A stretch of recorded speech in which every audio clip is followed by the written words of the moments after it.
皆さんこんにちは。河村力塾の河村です。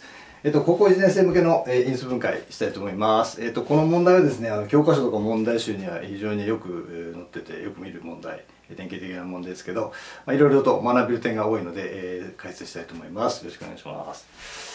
まずこれですね。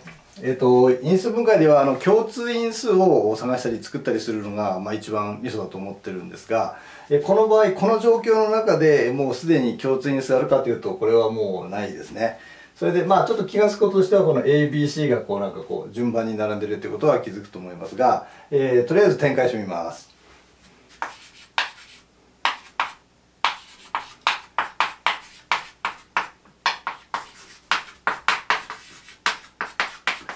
ですね。でまず展開して次にすることは項べきの順に整理するということですね。それをすることによって因数分解に進むことがよくあります。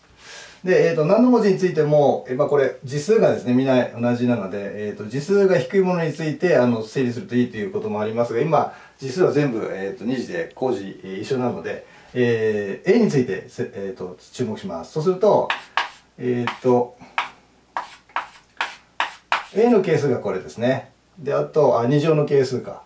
全然違うことしちゃった。ごめんなさいね。A の2乗の係数かな。項べきの順にここですね。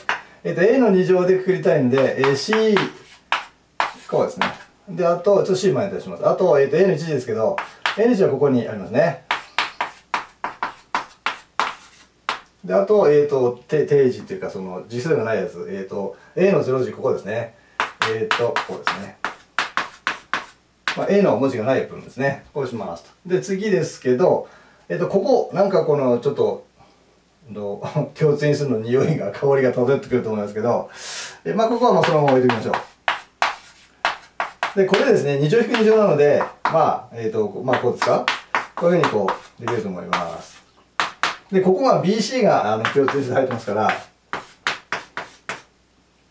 ら、このように、分解できますね。大丈夫かな？ BC、C がそうです。はい。そうすると、ここですね、この C-B と C-B があると、共通因数あるじゃないかとなるんですけど、あともう一つ、ここですね。これ、C-B が欲しいけど、B-C がありますが、この時は、ここをマイナスにして、ここの反転すればいいですね。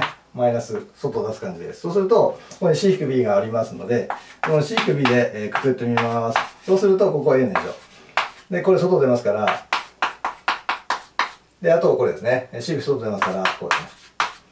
はい。そうすると、これですけど、あと A がこう一つありますね。そうすると、これ、実はですね、普段やってるんですけど、この状態で気づくかな。これ B かけ C と、これ B 足す C ですね。かけて、足してということなので、これは、こうですね。A 引く B と A 引く C ですね。こういうふうに分解されます。なりますよね。これで、プラスプラス、マイナスマイナスプラス BC。で、これで、マイナス BA とマイナス、CA とあるんで、マイナス B 足しですね。はい。ということになりますので、もうこれで、もう因数分解完了しましたね。このようになるということになりました。ポイントとしては、ここで、この共通因数のですね、C-B を作れたということですね。そういうことかな。あと、項べきの順に整理すると、いいとされていますね。とにかくその共通因数っていうのを頭に描きながら見つける、作る共通因数っていうところでの因数分解だと思っています。以上でございます。